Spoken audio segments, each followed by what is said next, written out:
3 points, 5 games, one dream that has waited 22 years to be lived.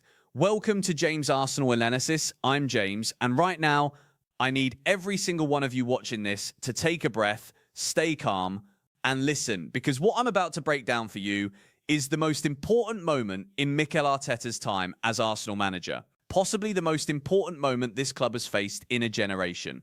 Before we go any further, if you are new here, hit that subscribe button right now, turn on notifications, like this video, and stay until the very end, because I am going to give you the full breakdown, the title race, the injuries, the Atletico Madrid semi-final, the pressure building around Arteta, what Robert Pires actually said and what it means, and exactly why I believe this squad is still capable of doing something historic. Every single angle, nothing left out. Let's go. Yesterday at the Etihad Stadium, Arsenal lost 2-1 to Manchester City. Rayan Cherki, the young Frenchman Pep Guardiola brought in from Lyon this summer, opened the scoring with a strike that reminded everyone why City spent over £100 million rebuilding their squad in the off-season. Kai Havertz, showing the kind of composure and intelligence that has defined his Arsenal career, levelled almost immediately after Cherki's goal, a moment that briefly felt like the title race was staying exactly where it was.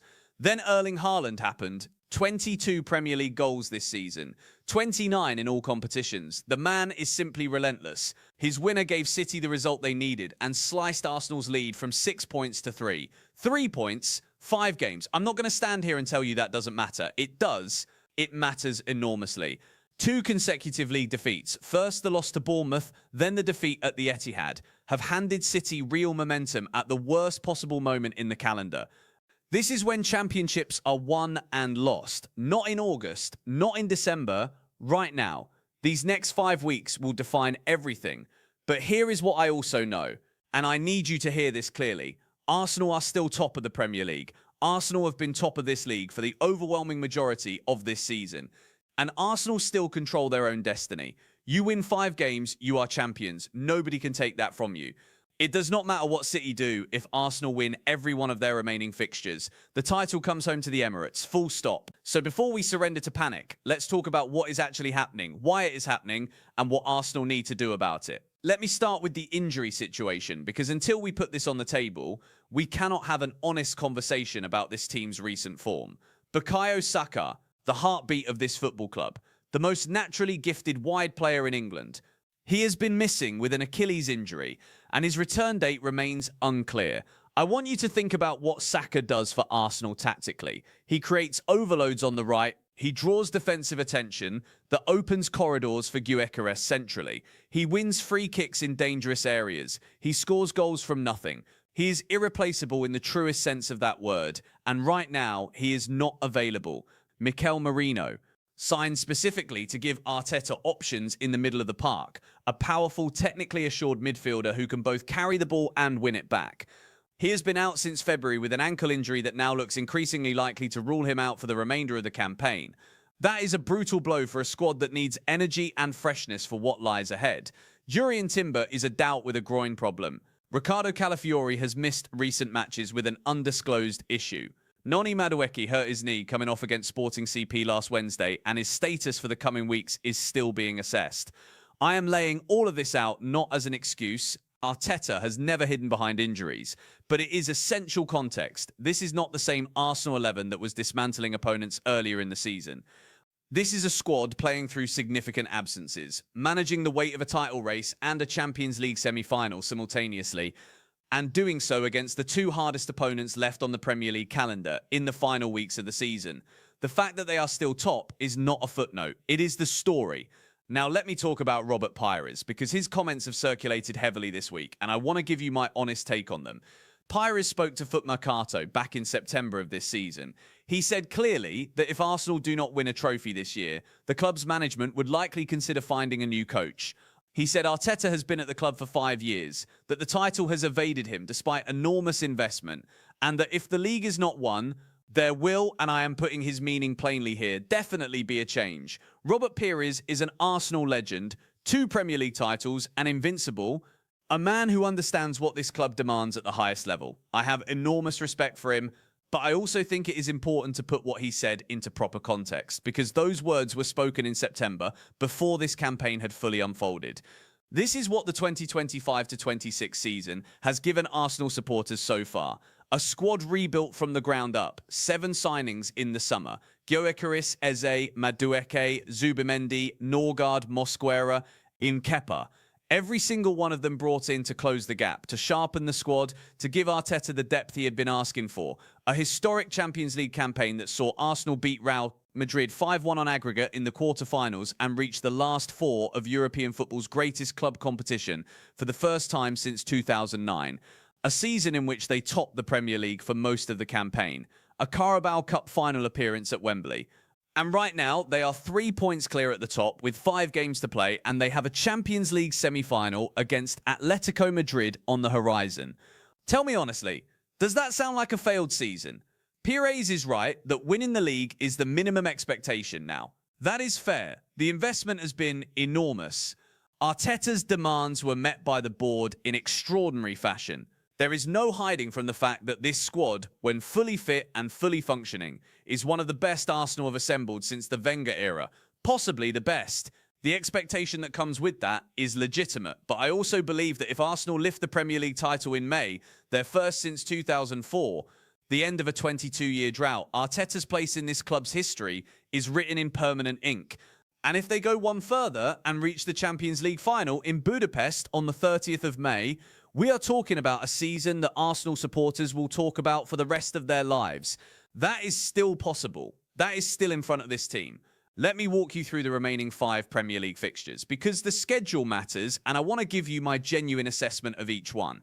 Saturday, April 25th, Newcastle United at the Emirates. This is the first of 3 home games in the remaining 5, and on paper, it is the most testing of the 3. Newcastle have had a difficult season by their standards and sit mid-table, but Eddie Howe's side are always well organised and difficult to break down, especially at the Emirates, where they tend to set up defensively and look to hurt you on the transition. Arsenal need to start fast, be patient, and make the home advantage count. Without Saka, and potentially without Odegaard, the creativity burden falls heavily on Eze, who has been outstanding since arriving from Crystal Palace, and Havertz, who showed against City that his technical quality and composure in the biggest moments remains undimmed. Saturday, May 2nd, Fulham at the Emirates. Fulham have had a solid season but have nothing to play for at this stage. These are the fixtures that can catch you out if you are not fully concentrated, but they are also the kind of games where Arsenal's quality, even a depleted Arsenal, should be enough to see the job through. Sunday, May 10th, West Ham United away. A London derby, an away fixture, opponents who will be fighting for their own reasons, regardless of where they sit in the table at that point. Away games in the run-in always carry risk. Arsenal need to approach this one with the same intensity and focus they bring to the biggest European nights. Sunday, May 17th, Burnley at home. Based on where Burnley currently sit in the table, this could be a side still fighting desperately to avoid relegation. That brings its own pressure and unpredictability. No complacency. No assumptions. Sunday, May 24th, Crystal Palace away. The final day of the Premier League season. Selhurst Park, a ground where Arsenal have had their difficulties over the years. And the extra dimension, Palace will be playing without Eberechi Eze for the first time in 5 years. Knowing he has spent the entire season trying to win the league title with the club he rejected them for, that is an emotional backdrop that could cut both ways. Arsenal need to be focused, professional, and ready to handle whatever the occasion throws at them. 17 points available. Arsenal need to get as many of those as possible and trust that their quality, when it counts, will be enough.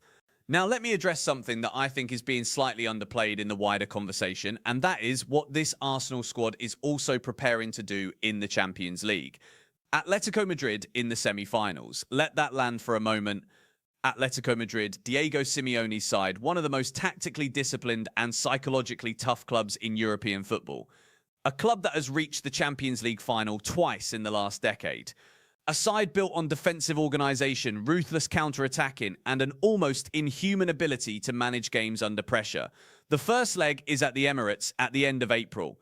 The second leg is in Madrid in early May, right in the middle of Arsenal's Premier League run-in. This is the gauntlet, a genuine, historic, once-in-a-generation gauntlet.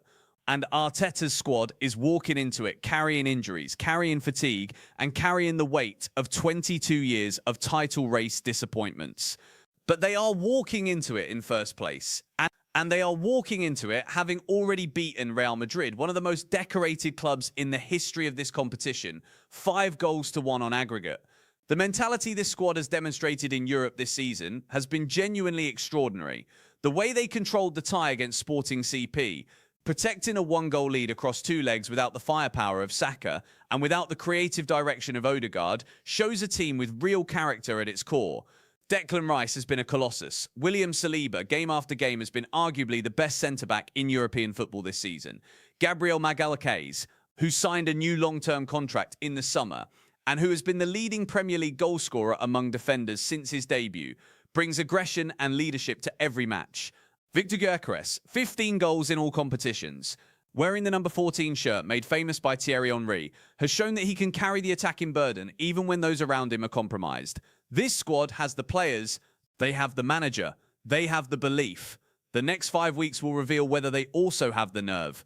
I want to speak directly to Arteta for a moment, even though I know he won't see this, because I think it matters that we say this clearly. Mikel, you took a club that was fighting for Europa League football and turned it into a genuine Premier League and Champions League force. You changed the culture, the structure, the mentality of this football club. Players want to come to Arsenal now. That was not always the case. You changed that. The football you have asked this team to play, the intensity, the organisation, the bravery in possession, has made Arsenal genuinely thrilling to watch again. You have suffered for this title. 3 consecutive years as runners-up. 3 years of heartbreak. 3 years of coming so close and watching it slip away. I understand the toll that takes on a man and on a squad. But you have never stopped working. You have never stopped believing. And the response after yesterday's defeat, talking about it being a new league, talking about your players' hunger, talking about having the biggest opportunity now, that is the language of a manager who has not cracked. That is the language of someone who genuinely believes. Now you have to deliver. The players believe in you. The supporters, the real ones, still believe in you. Now go and win these 5 games. Go and take it to Atletico over 2 legs and go and give this football club what it has been waiting for since 2004. Let me close with this. 3 points, 5 games. City still have to play. They are not done. And Guardiola will not let them be done. They are in the FA Cup semi-final against Southampton. They have fixtures against Burnley, Everton, Brentford and Aston Villa still to navigate in the league. They will not slip up without a fight. But here is what Arsenal have that City simply do not have at this moment. Arsenal have the advantage. Arsenal have the points. Arsenal have the first leg of a Champions League semi-final at the Emirates to look forward to. Arsenal have the chance to do something that no Arsenal squad in over 2 decades has been able to do. They can win this league. Right now, today, as things stand, they can win this league. Saka's Achilles will heal. Odegaard will return. Calafiori and Timber and Madueke, this squad is deep enough to cope in the interim. And when those players come back, when Saka is charging down that right wing again with that low centre of gravity and that explosive first step, when Odegaard is picking up the ball in the half space and threading it through to Gyökeres, this is a genuinely frightening football team. We have been here before. We know what heartbreak feels like. We know what it is to lead, to believe, and then to see it slip away. We know that more than most supporters on this planet, but we are still here because we are Arsenal, because we believe even when it hurts, because the day is coming when this club is champion again. And every single piece of pain, every drop point, every near miss, every year of waiting will have been worth it. This could be that day. These could be the 5 games. This could be the season. Stay with the team. Get behind them. Get loud, because they need us now more than ever. I'm James. This is James Arsenal Analysis. Subscribe if you are not already on board. Hit the like button right now. It genuinely helps this channel reach more Arsenal supporters around the world. Drop your thoughts in the comments. Are you still believing? Are you nervous? Tell me where your head is at, because I read every single one. Come on, Arsenal. Let's go get this league.